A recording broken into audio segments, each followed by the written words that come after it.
My name is Steve Ellis. I'm the owner of Hike the Smokies. And I just wanted to try to give you some quick pointers on trails that are maybe missed opportunities for you if you live in the Sevierville, Pigeon Forge, Gatlinburg area. We do have trails outside of our area that I'm hearing good things about. The I Am Center in Knoxville has some nice trails that have remained open.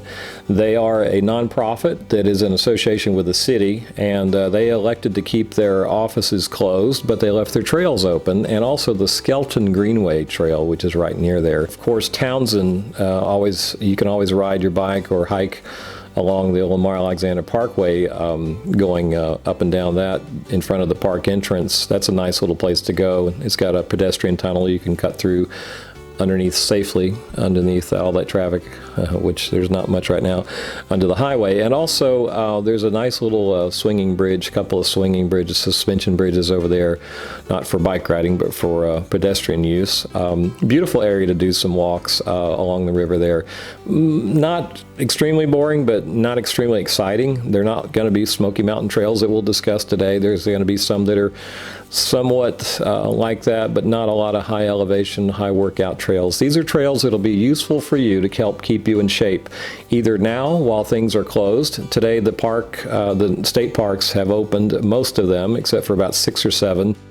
One of my favorites, Seven Islands, is not open, probably because it's so accessible and so easy to get to that they just decide they couldn't control the amount of people that'll show up there. I wish they would change their minds on that one. I love kayaking down there as well.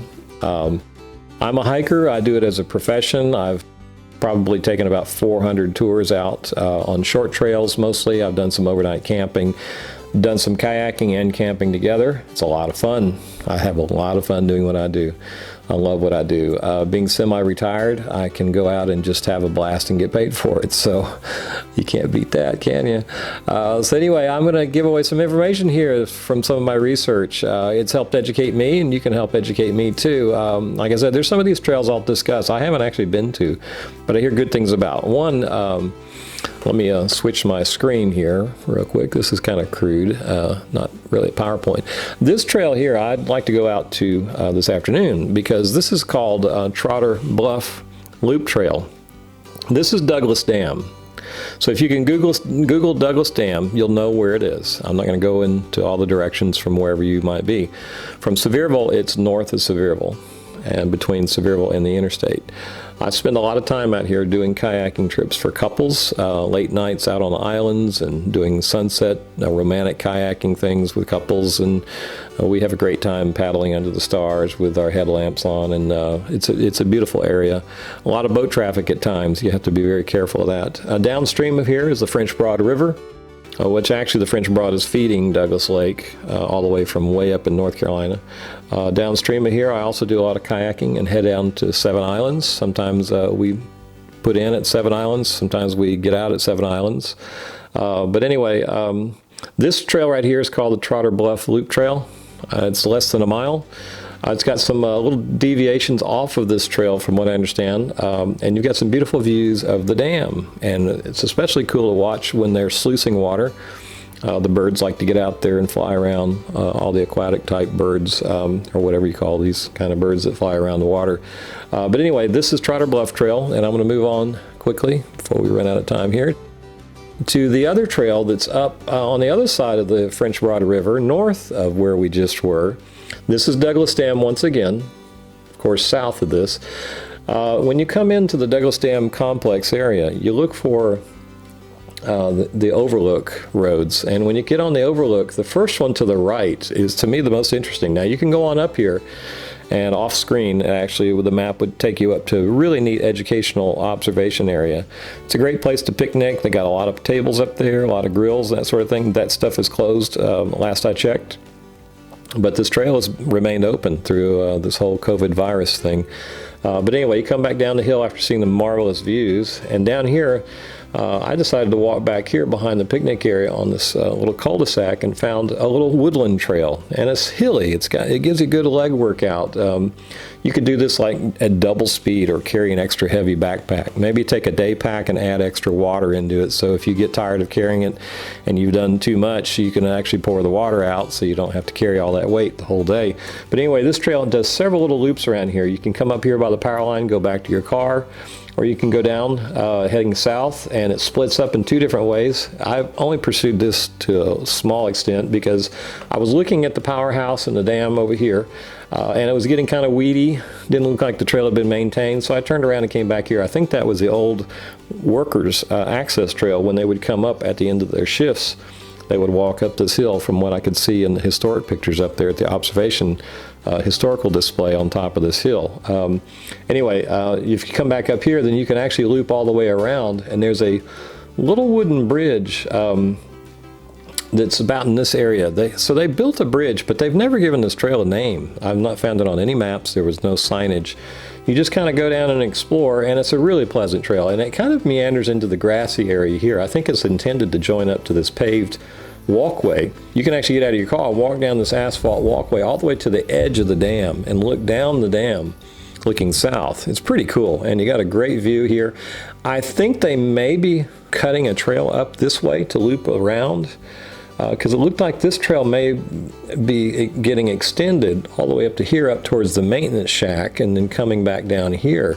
But anyway, this is a pretty cool place. I think I got maybe a mile out of doing all these different circuits here. Also, I found the big power lines. There may be some possibilities underneath the big power lines on down the hill here. If you look carefully, you'll find those. Once again, another unauthorized trail. They might run you off for being underneath the power lines, but I doubt it. Let me go over to the Sevierville Greenway first. This is the really cool Sevierville Greenway. Let me magnify this a bit. Over in this area here, many people know about this. This is over near Hardee's, behind what used to be Kmart, across from Ollie's, behind Thomas Auto. This is Hardin Lane.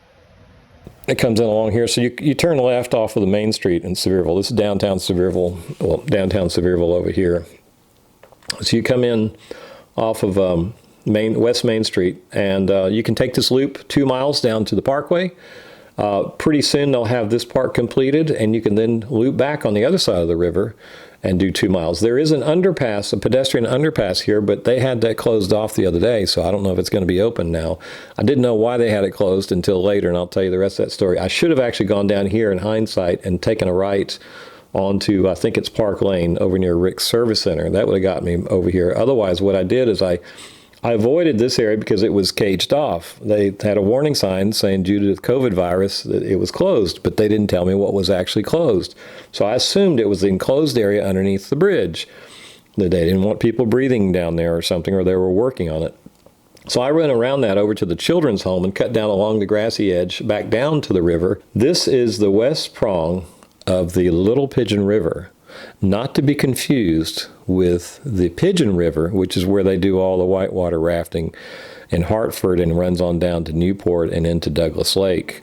So anyway, this west prong of the Little Pigeon, it floods every now and then over here. So sometimes this area will be muddy. They get it cleaned up pretty quickly.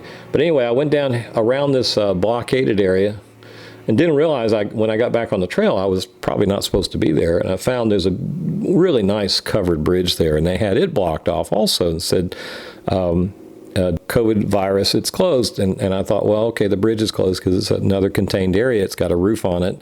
They don't want people breathing around each other. So anyway, I went around that, went along the banks. There's a nice little sandy beach there. Great place to sit down and have a snack and rest. Beautiful area along this river. And then it takes you actually through the city park. And then I finally realized, as I had made my way almost totally through the city park, they had it totally roped off because apparently the park was closed. So it never said that on any of the signs. I just thought, well, the bridge was closed or the covered bridge was closed. And in my ignorance, I went on through a closed area, but there weren't any cops around, so I didn't get in trouble. But I don't recommend it. I would recommend you actually take a left turn here if it's still closed, and then go along the parkway and cross over down here and get on in front of Rick's Service Center, cross over here onto Park Road. I believe that's Park Road right there, and make your way down through here. It'll take you to the same place eventually. Now, you could take a left here and go straight over to the Municipal Center and where the police station is. So the Greenway will take you, if you did the complete circuit, it's about 6 miles. You start down here, or you can start over here at LeConte Memorial Hospital at the pavilion. There's a little pavilion there that's not roped off. The only pavilion I've seen in the last several weeks that's not roped off due to the COVID virus scare. So anyway, I started down here. You can go down to this section, do 2 miles, turn around and go right back. So that's 4 miles. Beautiful, beautiful scenery here. You're looking at LeConte in this direction when you're looking southeast. This area is not finished yet. They'll have it completed soon. Then you'll be able to loop all the way around. You could actually go across the bridge on the bridge sidewalk safely and turn around and go right back, or vice versa. You've got a lot of people that are strollers along here, walking along. I did my kayaking trip up this little river here and got into some sediment. It was so shallow I had to turn around. But anyway, this is the completion of it goes on behind the children's home here, and then cuts over, takes a left through the city park. Out of the city park, you follow the road, Park Road, down to here and turn right onto Eastgate Road. And from here, you can actually make a left turn, or you can make a left turn here and go over to the city area, the city municipal building area, and do a loop around that. There's the new bridge that they just spent over almost $900,000 on when they were doing the improvements for this leg of the Greenway. But that bridge right there is a very nice bridge. Takes you over to the Boys and Girls Club and also onto the sidewalk path down Dolly Parton Parkway, which would take you on down to Veterans Boulevard and beyond if you want to do that, get some extra miles. Kind of boring, but it's a workout. You could make a right turn and catch this trail right here, catch the Greenway again. But here's what I did. I came through here, took a left turn, went along the little Middle Creek waterway, and did a loop all the way around the community center and the municipal center, and came back around, and then came across where the old African American church is, the Salem Church, which gets flooded, sadly, almost every time this river goes up to any height. That is the oldest standing building in Sevier County, and I really feel bad because it's not being treated well. And it was built by the same man who built the courthouse. But anyway, if you take the Greenway on through here, I made a dog leg up to here and was coming in behind Food City and realized I didn't really want to go that way because it wasn't as scenic as the other way. So I came back, got back on the proper Greenway trail. And if you follow the signs, unlike me, you'll be fine.